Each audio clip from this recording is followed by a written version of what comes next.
বিধ্বংসী নিকোলাস পুরানের কাছে হারল দক্ষিণ আফ্রিকা।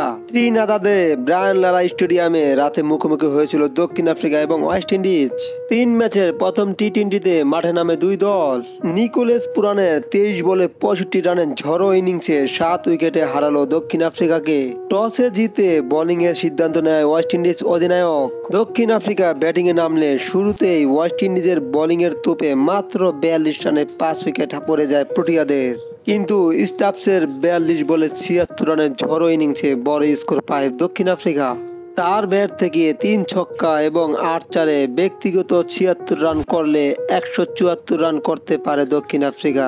তবে স্টাফসের সাথে সঙ্গী হিসেবে প্যাট্রিক ক্রুগারও করেন 32 বলে 44 রান। 175 রানের জবাবে ওপেনিং জুটিতে শাই হোপ এবং অ্যালেক্স আথান 8 ওভারে তুলে নেন 84 রান। অ্যালেক্স 30 বলে 40 করে আউট হলে ক্রিজে আসেন দা বিখ্যাত wicket keeper batsman Nicholas Pooran. তিনি ক্রিজে এসেই যেন দক্ষিণ আফ্রিকার বোলারদের তুলোধুলো করে নিজের দ্রুততম 50 তুলে নেন। মাত্র 20 বলে তুলে নেন 50। তার অপরাজিত 65 রানের ইনিংসে ছিল 7টি বিশাল ছক্কা এবং 2টি মাত্র 4। অন্যদিকে শাই হোপও 51 রানের কার্যকরী ইনিংস খেলেন। এই দুই ব্যাটসম্যান মিলে দক্ষিণ আফ্রিকার বোলারদের বেদরম পিটিয়ে 13 বল বাকি থাকতে 7 উইকেটে বিশাল জয় নিয়ে মাঠ ছাড়ে ওয়েস্ট ইন্ডিজ। আগামীকাল দ্বিতীয় টি-20তে আবারও মাঠে নামবে দুই দল। সব ধরনের খেলার আপডেট পেতে অবশ্যই চ্যানেলটি সাবস্ক্রাইব করে পাশে থাকবেন। ধন্যবাদ।